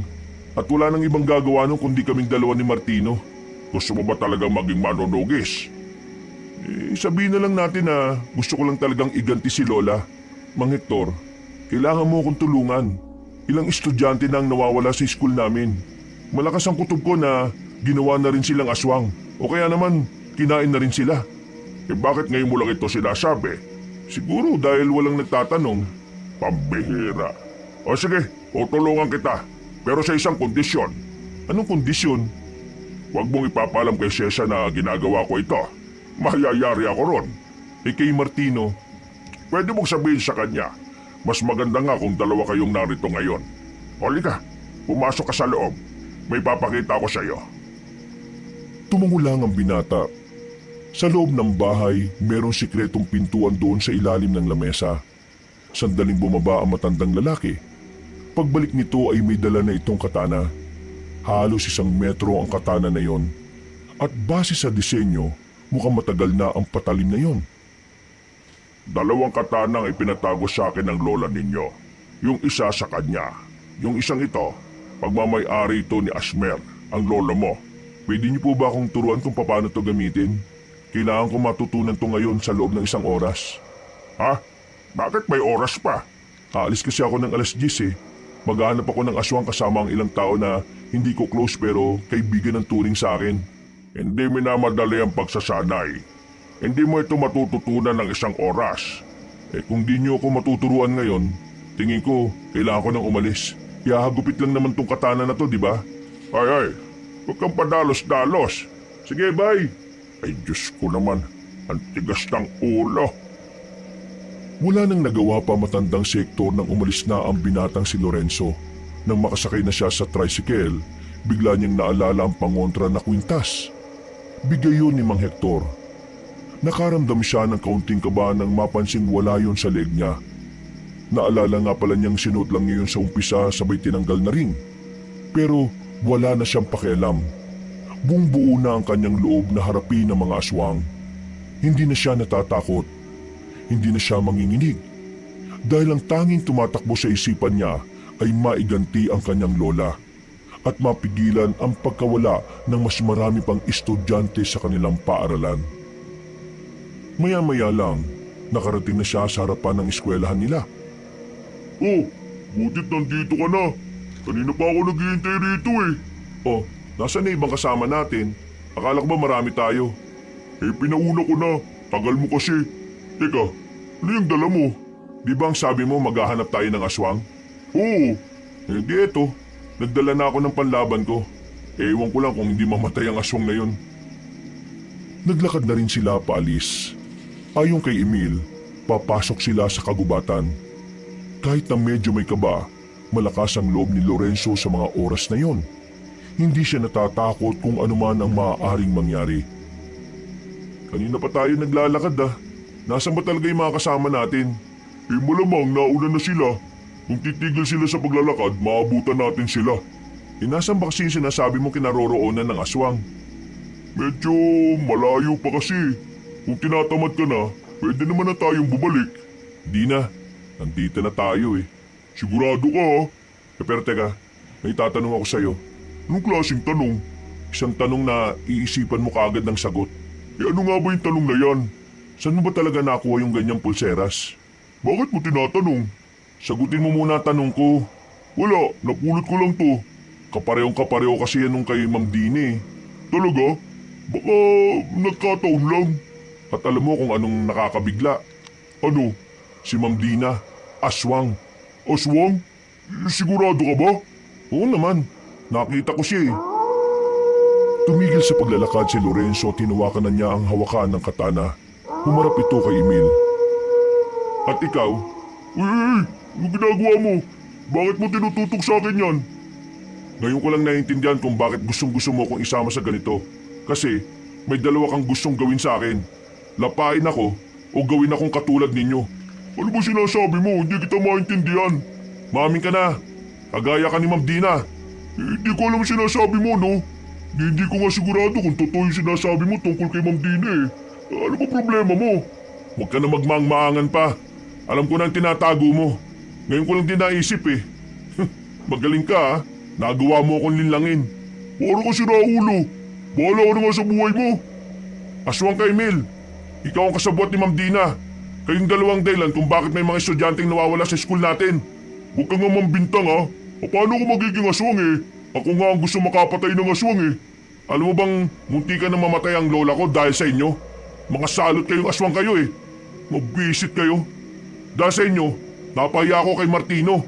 Napatunayan tuloy nilang totoo ang Diyos dahil naniwala akong totoo kayo. Ituro mo sa akin kung nasaan si Ma'am Dina. Ituro mo sa akin kung nasaan ang iba pa ninyong kasama. Bibilangan kita ng 3. 1. Wala nga akong alam. 2. Hindi ko nga alam. 3. Pabuelo na si Lorenzo at nakakuha na ng pagkakataon si Emil para makalayo. Nakatalon ito ng mataas patungo sa sanga ng puno. Noong mga sandaling yon, nakumpirma na talaga ng binata na ang lalaking si Emil ay tunay ng aswang. Di nilabas mo rin ang tunay na anyo mo. O paano mo nalaman na isa akong aswang? Kayo na inala ka nung una pa lang eh. Pero wala lang talaga akong oras na naisipin ka. Dahil ngayon lang ako naniniwala na totoo pala ang mga aswang. Nung camping, napadaan ako sa tent mo. Nakabukas yun pero wala ka sa loob. Kaya nung umuwi tayo, naisip ko na baka ikaw yung kausap ni Ma'am Dina nung oras na yon. Lorenzo, huwag ka na makialam. Mapapahama ka lang. Hindi mo kakayanin ang mas nakakataas sa akin. Sumusunod lang ako sa utos nila. Hindi ako kagaya nila masama. Lahat ng aswang masama. Hindi mo na ako maloloko, no? Ngayong gabi, papaslangin kita. Maniwala ka sa akin, hindi ako kagaya nila. Nagpipilitan lang akong gawin to dahil biyag nila ang mga magulang ko eh. Hindi rin ako natural na aswang na gaya ni Ma'am Dina. Niyanggaw lang din nila ako. Kagaya ng mga estudyanteng nawawala, biktima rin ako. Ginagawa niyong aswang din ng ibang estudyante? Oo, nagpaparami ang mga aswang. Pinag-aandaan nila ang pananakop nila ng mga baryo sa susunod na buwan. Maniwala ka sa akin, hindi talaga ako natural na aswang. Biktima lang din ako. Ginagawa ko to para sa mga magulang ko. Di ako madaling maniwala sa mga taong una nang nagsinungaling. Patunayan mo muna sa akin na hindi ka talaga gaya nila. Sige, tuturo ko sa iyo kung saan dinadala ang mga estudyanteng binibiyag. Nandun din si Ma'am Dina. Si Ma'am Dina ba ang pasimuno ng lahat ng ito? Hindi, tauhan lang din siya. Pero mas mataas siya sa amin. E di sino ang pinuno nyo? Sa pagkakaalam ko, yung principal natin ang pinakapinuno ng mga aswang eh. Sigurado ka ba sa sinasabi mo? Hindi ka ba nagtataka?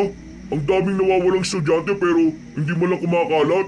Alam mo rin ba kung bakit walang magulang na nagre-reklamo kapag kinukuha nila ang estudyante? Yung mga magulang, kinakain na o kaya dinudukot tapos pinapalapa sa ibang bagong aswang. Kaya paniwala ka sa akin, ito ang totoo. Hindi ko alam kung paniniwalaan kita eh. Pero hindi ko babaliwalain ang sinasabi mo. Lorenzo, yung lola mo, kailangan niya mag-ingat. Isa siya sa punteriyan nila Ma'am Dina. Ililigpit nila ang dating dakilang manunugis. Pagkatapos ng lola mo, kayo na ng kambal mo ang susunod. Bumaba na si Emil at muling lumapit kay Lorenzo. Itinapat na mismo ni Emil ang katana sa kanyang liig. Sige, gilitan mo ang leg ko kung sa tingin mo hindi totoo mga sinasabi ko. Paniniwalaan kita, pero sa isang kondisyon. Anong kondisyon? Tutulungan mo ako. Bukas ng gabi, pupunta ka sa bahay. Ititipon ko sila lola. Sasabihin mo sa kanila ang lahat ng nalalaman mo. Sige, papayag ako. Pero sa isang kondisyon din. Di ka pwede magbigay ng kondisyon, no? Kapag may isa ng kondisyon. Lorenzo, sa oras na mamatay ako, pakiusap, iligtas mo mga magulang ko ha. Hindi sila aswang eh. Buhay na buhay sila bilang tao. Ginagamit ng mga aswang ang kalaman nila bilang mga doktor. Ikaw nang bahala sa kanila ha, kapag may nangyaring hindi maganda sa akin. Sabay na silang naglakad paalis sa gubat na yon. Nasabi na rin sa kanya ni Emil kung saan ang eksaktong lugar ng pinagtataguan ng mga aswang. Nang maghiwalay na sila ni Emil, tila bigla siyang nakaramdam ng awa. Kahit na hindi siya dapat nagpapadala sa kanyang emosyon, pero sa tingin niya, totoo ang mga sinasabi nito. Noong gabing yun, wala siyang napaslang na aswang. Umuwi na lamang siya sa bahay nila. Kinabukasan ng umaga, sa kanya lamang naikwento ang mga nangyari. Maging ang kanyang kakambal ay nagulat din sa mga sinabi niya. Si Emil? Aswang? Oo, aswang si Emil. Pero ang sabi niya, mabuting aswang siya. Mamayang gabi, papatunayan niya yon. Sasabihin niya sa inyong lahat ang mga nalalaman niya. Duda ako dyan. Kung talagang may nalalaman siya, dapat sa pag-uusap niyo pa lang sinabi na niya. Sasaga pa lang siya ng mga impormasyon eh. Sa kanya sasabihin mamayang gabi kung ano mga nalalaman niya. Wag na muna kayong pumasok. Ngayong alam na natin na may aswang sa paaralan ninyo. Hindi na kayo ligtas doon. Sesa, kailangan ko na yatang abisuhan ng tropa. Tropa? Ang ibang manunugis na naghihintay lang sa senyas ni Sesa. Pwede bang sumama ako? Total, nasa akin naman na ang katana ni Lolo eh. Pambihira naman to, nadulas pa. Ibigay mo na kay Lorenzo ang katana ni Asmir. Ang kulit eh. Pasensya na. Ayos lang. Binigay ko na rin naman ng katana ko kay Martino. Teka. Ayos na sa'yo na sundan nilang dalawang yapak ninyo. Naisip ko lang kasi na kung iiwasan nila ang kapalaran nila, baka mamatay lang sila ng walang kalaban-laban. Yun naman pala eh. Di ayos na. Mang Hector, Lola, turuan niyo na kami. Napatungo na lamang ang dalawang matanda. Sa puntong yun ay nakaramdam na rin ng pagkasabik ang lalaking si Lorenzo. hindi na siya makapaghintay na makapaslang ng aswang. Makalipas ang ilang oras, sumapit na rin ang kinagabihan. Makakasama sila sa bakuran habang naghihintay sa pagdating ni Emil. Pero mag-iisang oras na ay wala pa rin ito. Sigurado ka bang nagsasabi siya ng totoo? O baka tinakasan ka ng kaibigan mong yan? Kung hindi siya dumating ngayon, pinatunayan niya lang na masama nga siyang aswang. Sandali. Siya na ba yun? Napatayo sila nang matanaw ang paggewang-gewang na tumatakbong lalaking si Emil. Nang makarating na ito sa kanilang bakuran, ay saka na ito bumagsak sa lapag. Nakaanyong aswang pa ito, pero maraming sugat sa katawan at sumusuka na rin ang dugo. Emil, anong nangyari? Lorenzo, hindi ang principal natin ang pinuno. Alam ko na kung sino. Sino? Sabihin mo. Hindi na naituloy pa ng lalaking si Emil ang kanyang sasabihin nang di na nito kayanin ang dami ng hiwa sa katawan nito. Nalugutan na ito ng hininga at hindi na nila nalaman kung sino ang pinuno ng mga aswang. Kailangan natin siyang alisin agad dito. Kapag nakita ng mga tao na aswang siya, maghihinala din sila na baka aswang din tayo. Anong gagawin natin sa kanya? Karaniwang sinusunog ang bangkay ng mga aswang. Pero dahil kaibigan mo naman siya, ililibing na lang natin siya. Sa likod bahay, doon na lang natin ilibing ang aswang na ito. Dati, hindi ako naniniwalang may Diyos at may aswang eh. Ngayon, kailangan kong maniwala na may aswang na mabuti. Inilibing nila ang lalaking si Emil. Kahit na papaano, nakakaramdam ng lungkot ang lalaking si Lorenzo. Hindi niya inakala na hahantong sa masaklap ang buhay ni Emil. Sa kabilang banda, bigla na lamang siyang kinabahan. Iniisip niya na baka may alam na ang mga aswang na naghahanda na rin sila. Kailangan ko na bang puntahan ng iba nating kasama, Sesa? Ipagpabukas mo na. Delikado kung ngayong gabi ka palalakad. Dumito ka na rin magpahinga. Maya-maya lang, pumasok na ang dalawang matanda sa loob ng bahay. Habang si Lorenzo naman, nasa harapan lang ng bahay. Nakatulala, malalim ang iniisip. Nilapitan ito ng kakambal niya at tinabihan. Naintindihan ko na may Diyos na nagbabantay sa atin. Ang hindi ko lang talaga maintindihan, bakit hinahayaan niyang mapahamak ang mabubuting nilalang? Hindi ko inaasahan na darating ang oras na mag-uusap tayo ng seryoso tungkol sa Diyos. Pero hindi hinayaan ng Diyos si Emil. Anong hindi hinayaan? Nakita mo naman, di ba? Namatay. Kapag ba aswang ka, kahit mabuti ka wala siyang pakialam. Lorenzo, hindi siya hinayaan ng Diyos. Ginabayan siya ng Diyos na tapusin ang misyon niya. At yun ay ang bigyan kanya ng babala laban sa mga aswang. Yun lang ang pinakamahalagang papel niya sa mundong ito. At dahil natapos na niya yun, mawawala na rin siya rito. Sinasabi mo bang ang buhay natin ay nakadepende sa kung ano ang misyon na nakapasan sa balikat natin? Mismo! Ay, malas naman ni Emil. Ang konti lang pala ng misyon niya sa mundong ito. May hinayata siya kay boss eh. Sinong boss? Si boss. Yung Diyos. Yun ang tawag ko sa kanya. Paano ka nga pala naniwala sa kanya? Bakit parang biglaan? Nung gabing nasa bingit ng kamatayan si Lola, inihiling ko sa kanya na pagalingin niya ang lola natin.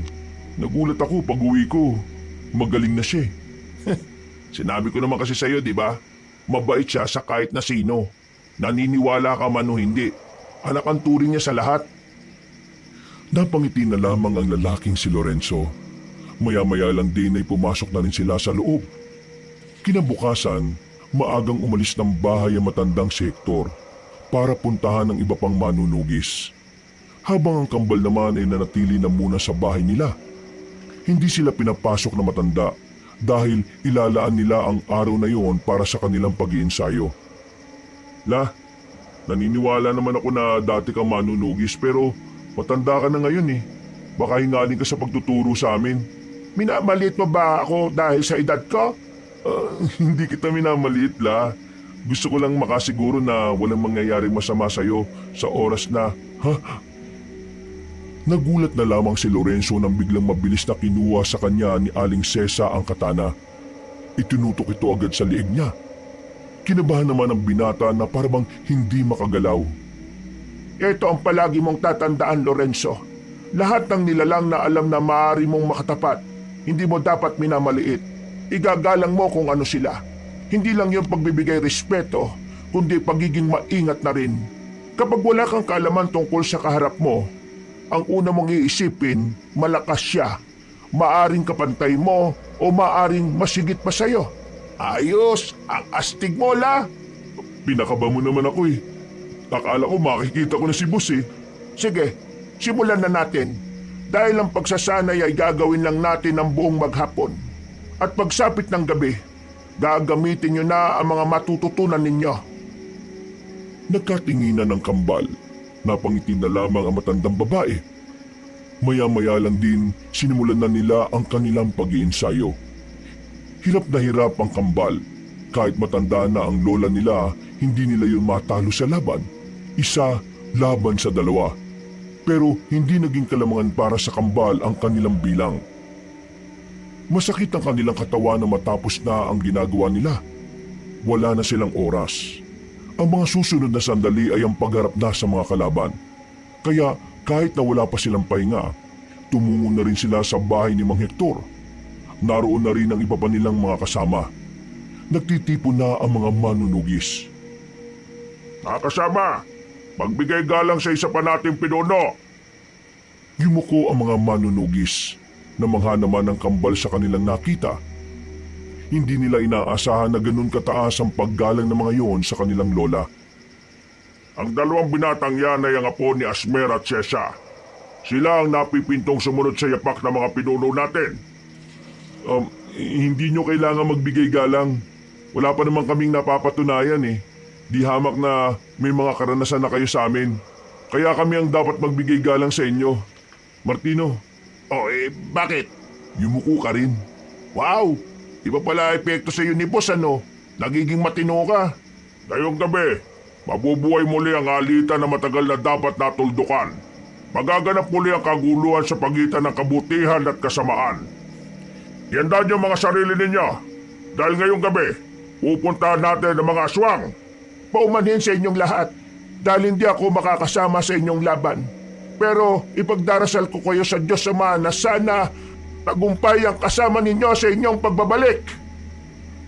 Pagkatapos ng sandaling pagtitipon, umalis na rin si Aling Sesa kasama ang ibang manunugis. Inihatid ito patungo sa may ligtas na lugar. Maya-maya pa, sinimulan na rin nila ang paglalakbay. Martino, Bakit? hindi pa rin ako makapaniwala eh. Makapaniwala na alin? Eto, nandito tayo. Parang nakaraan lang, nagdududa pa ako kung may Diyos. Tapos ngayon, nandito ako, kasama niyong haharap sa mga aswang. Sinabi ko naman kasi sa iyo iba maglaro ang tadhana. Pero ang mahalaga, nakilala mo na rin ang Diyos sa wakas. Pwede ko bang hilingin sa kanya na sana hindi tayo mapahamak? Pwede naman, bakit naman hindi? Sandaling pumikit ang lalaking si Lorenzo na yon nang maramdaman nilang tila may nakamasid na sa kanilang paglalakbay. Tumigil si Mang Hector sa paglalakad. Sa puntong ito, nakaramdam na ng kaba ang kambal. Mga kasama, narito na sila. Lorenzo, kalma lang huwag kang matataranta Ayan na sila. Naglabasan ng mga aswang sa gilid, sa likod at sa itaas. Dahil dito, sumiklab na ang kaguluhan. Dahil nasa kagubatan sila at limitado lang ang liwanag na nalilika ng mga dala nilang lampara, nahirapan silang kalabanin ng mga aswang sa unang 10 minuto. Hindi nila matamaan ang mga yon. Kaya naman nakaisip ng paraan ang lalaking si Lorenzo. Inilabas niya ang daladalang lighter. Boss, naririnig mo naman ako ngayon, di ba? Sorry agad kailangan ko tong gawin. Sinunog ni Lorenzo ang mga tuyong dahon sa lapag. Nang lumaki ang apoy, nakalika sila ng mas malakas na liwanag. Nakita na nila ang mga aswang kung saan nagtatago. Kaya sa mga pagkakataong ito, nagawa na rin nilang labanan ng patas sa mga yon. Unti-unti nilang nababawasan ng bilang. Lorenzo, nakita ko si Ma'am Dina sa gawing yon. Dito ka lang, ako nga harap sa kanya. Sasamahan kita! Mabilis na tumakbo ang dalawa patungo sa kaliwang banda. Nang makarating na sila sa maisan, nakita nila roon ang babaeng si Dina. Tila hinihintay lang din sila nito. Tama nga ang hinala ko. Kayong dalawang apo ng mga dating manunugis na si Sesa at Asmer. Buti naman at wala ka na sa school natin. Bukod sa wala kaming matutunan sa'yo, umay na kami sa amoy mong malanse. Mahusay at matalino ka, Lorenzo. Pero mali ka ng tinatahak mong landas. Hindi mo alam ang pinasok mo. Hindi na mahalaga kung delikado o hindi ang pinasok namin. Dahil ang mahalaga sa amin ngayon, mapuksa kayo mga aswang kayo. Ma'am Dina, sayang kayo. Ang ganda nyo pa naman. Pero sa likod ng kagandahan nyo isa pala kayong alimaw. Isa ka rin palang may pagnanasa sa akin. Kunwari ka pang ang dami mo pang sinasabi. Pinukol ni Lorenzo ang nadampot na bato sa direksyon ng aswang na si Dina. Tinamaan niya ito sa mukha, dahilan para mahilo agad ang babae. Papaslangin ko kayo! Gumapang na mabilis si Dina. Nang makalapit na ito sa kanya, tumalon ito ng mataas. Nahawakan nito si Martino. Nakalmot nito si Martino sa balikat. Pero mabuti na lang ay nadaplisan lang ito dahil nagawa nitong makailag. Ayos ka lang? Pag mo ko intindihin. Muling umatake ang aswang na si Dina. Pero sa pagkakataong ito, nakakuha na ng tamang pagkakataon si Lorenzo para sa kanyang pag-atake. Mabilis niyang nilapitan ng babae habang nakatalikod pa ito. Isang mahabang hiwa ang nagawa ni Lorenzo sa likod nito. Hindi na naman nagsaya ng oras si Martino. Tinaga naman ito sa hita si Dina. Nang mapalood ito, agad nang itinarak ni Lorenzo ang katana sa likod nito. Tumagos pa yon sa kaliwang dibdib ni Dina. Dahilan para unti-unting madapa na lamang ang babaeng aswang. Sabihin mo, nasaan ang pinuno ninyo? Hindi niyo siya kakayanin. Nasaan ang pinuno ninyo? Hindi na nakasagot pa ang babae ng tuluyan na itong malagutan ng hininga. Naglakad na sila paalis, pero hindi pa man sila nakakalayo. Naramdaman nilang may tao sa kanilang likuran. Nang humarap sila, nakita nila si Mr. Moreno sa gilid. Nanlalaki ang mga mata, nakatingin sa kanila. Nagtataka rin sila kung ano ang ginagawa ng kanilang guro doon. Anong ginagawa niyo? Anong ginawa niyo kay Miss Dina? Mr. Moreno, nagkakamali ka ng pagkakaintindi. Umatay kayo ng tao. Nilabag niyo ang kautusan ng Panginoon. Masasama kayo, mga diablo! Paano ka napadpad dyan? Huwag niyong ibahin ang usapan. Gumawa kayo ng mabigat na kasalanan. Pinatay niyo ang isang inosente.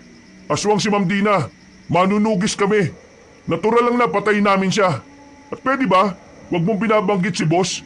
Hindi kanya ito tolerate. Anong ito tolerate ang sinasabi mo? Yang pulseras mo. Yan ang simbolo ng samahan ng mga aswang. Tama ba ako? Sa isang iglap, nagbago ang reaksyon ng mukha ni Mr. Moreno. Bigla na lamang itong nagpakita ng nakalolokong ngiti. Isang ngiti na makikitaan ng masamang balak. Tama nga ang hinala ko. Ikaw yon. Ikaw ang pinuno ng mga aswang. Ha! Magaling ka talaga, Lorenzo. Pinapahanga mo talaga ako palagi Kung kailan naniniwala na ako may Diyos, saka ko pa naalaman na hindi naman pala tayo iisa ng pinaniniwala ang Diyos. Ang lakas ng loob mong magtago sa pagiging relihiyoso. Ikaw pala ang demonyo. Nalinlang kita. Nalinlang ko kayo. Pero hindi ko rin talaga inakala na kayo pala ang dapat kong inuna. Ang isa sa mga punteriya ko matagal ko na palang nakakadaupang palat. Mahusay! Nilinlang nyo rin ako. Anong nilinlang? Hindi rin naman namin alam na manunugis ang pinagmulan namin Buwang ka rin no?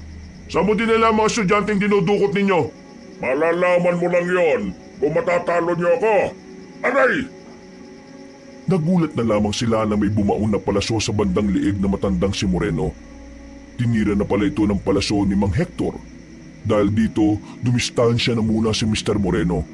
Pinutol nito ang palaso. Hindi na pala ako asintado ngayon. Iba na talaga kapag may edad na O ikaw, hindi kita kilala, pero hindi ka namin sasantuin. Nagalit si Mr. Moreno. Nagpalit na ito ng anyo bilang aswang. Mabilis itong nakalapit. Niligpasan nito ang kambal. Diretso kay Mang Hector si Mr. Moreno. Isang mahabang kalmot agad ang nagawa ng pinunong aswang. Tumba agad si Mang Hector. Agad namang rumisponde ang kambal. Tinaga nila si Mr. Moreno. Pero nagawa sila nitong iwasan. Nang makabuelo, muli silang inatake ni Mr. Moreno. Tapis agad ang balat ni Lorenzo sa balikat, habang si Martino naman nadaplisan sa braso ng kalmot.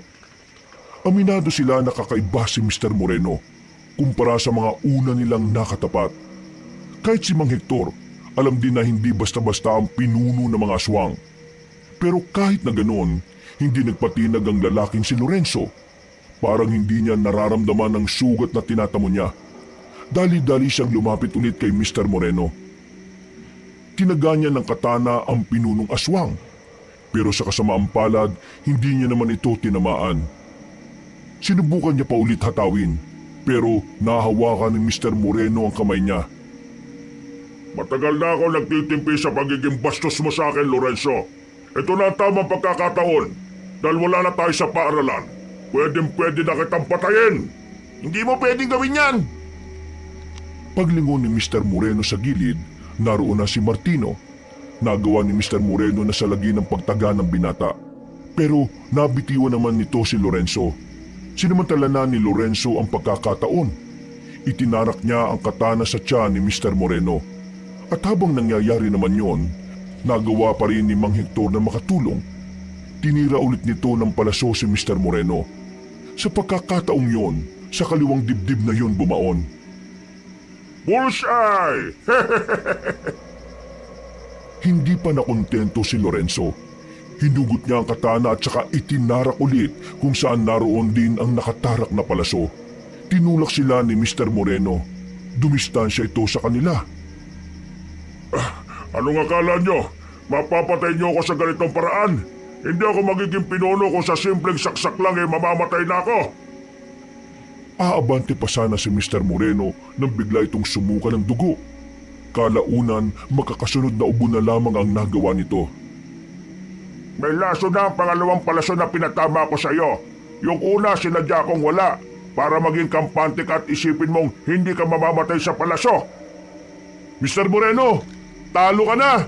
Mukhang kailangan mo nang magpaalam. Hindi ka ililigtas ng kinikilala mong Diyos, no?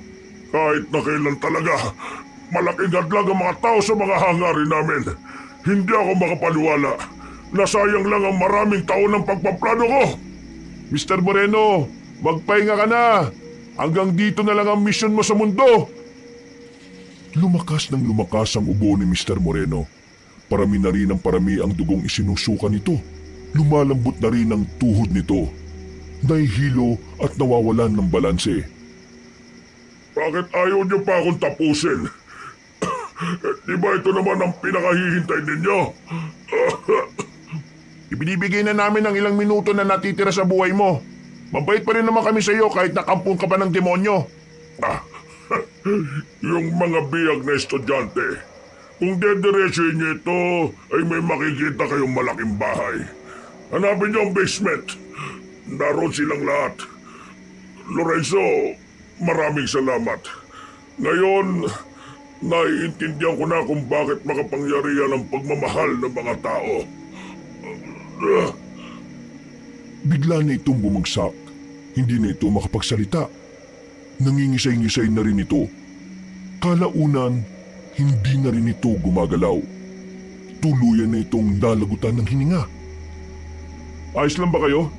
Tuklap ang balat mo, may kalmot ako, at may mahabang sugat si Mang Hector. Tapos, magtatanong ka kung ayos lang kami? Tulungan niyo na ako makatayo. Inalalayan nila ang matanda. Nang balikan nila ang kanilang mga kasama ay natalo na nila ang mga aswang. Marami ang sugatan sa kanila. Merong kritikal pero nailigtas din naman. Masaya silang nakabalik sa baryo. Bitbit nila ang tagumpay. Walang paglagyan ang kalooban ni Lorenzo. Dahil sa wakas, hindi na mangangamba ang kanilang lola tuwing matutulog sa gabi. Makalipas ang halos isang buwan, nakarecover na rin sila. Pansamantalang natigil ang kanilang pag-aaral. Wala na rin kasi ang kanilang principal. Nakasama ito sa mga namatay sa labanan. Ang mga estudyante namang ilang araw nang nawawala, naibalik na rin sa kanilang mga magulang. Mga apo, hanggang ngayon, hindi pa rin ako makapaniwala na kinaya niyong makipagsabayan sa mga manunugis. Masaya ako at proud ako sa ginawa ninyo. Talagang nananalaytay ang pagiging mandirigma sa dugo ninyo. Ang tanong ngayon, ipagpapatuloy niyo ba ang nasimulan ng inyong lolo at lola? Abang nag-aaral, itutuloy ko ang pagiging manunugis. Gusto kong magbigay pugay sa nagawa ni lolo at lola. Ikaw, Lorenzo. Mang Hector, pasensya na pero tingin ko hindi ko na may tutuloy ang pagiging manunugis. Wala namang problema kung yan ang desisyon mo. Pero pwede bang naming malaman kung bakit? Nangako ko kay boss kapag natapos na ang gulo, magsisilbi ako sa kanya. Teka, sinasabi mo bang magpapari ka? Masyado ko makasalanan para maging pari. Pero kahit na anong paraan ng paglilingkod gagawin ko. Alam mo, Lorenzo, natutuwa ako sa iyo. Hindi ko talaga inakala na darating ang araw na magbabago ang paniniwala mo.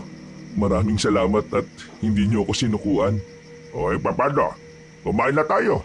Baka lumamig pa itong niluto ko. Masarap po ba yan? Masarap magluto yan si Hector. Nung araw tagaluto namin yan ng merienda. Ang kaso nga lang, may pagkakataon na sobrang alat ng luto niya. Ay nako, binunyag mo pa. Baka sa susunod hindi na sila kumain ng luto ko. Ayos lang, sa susunod pa naman Pinagsaluhan nila ang mga pagkaing nakahain sa hapagkainan. Masaya ang kalooban ng bawat isa. Payapa at maginhawa. Lalong-lalo na ang binatang si Lorenzo. Sa kanyang mga naging karanasan, natutunan niya na kahit na hindi niya nakikita ang Diyos ay palagi itong nakabantay, palaging nakagabay at higit sa lahat, palaging nagmamahal sa kanila. Sa ngayon, nagsisimula ng maganda si Lorenzo para sa pagsali niya sa isang simbahan. Hindi niya alam kung kakayanin niya, pero ang mahalaga na lamang sa kanya ay mapaglingkuran ang Panginoong Diyos. Nangako siya na kahit na anong mangyari, handa siyang ialay ang buhay niya sa ngalan ng kanyang pananampalataya.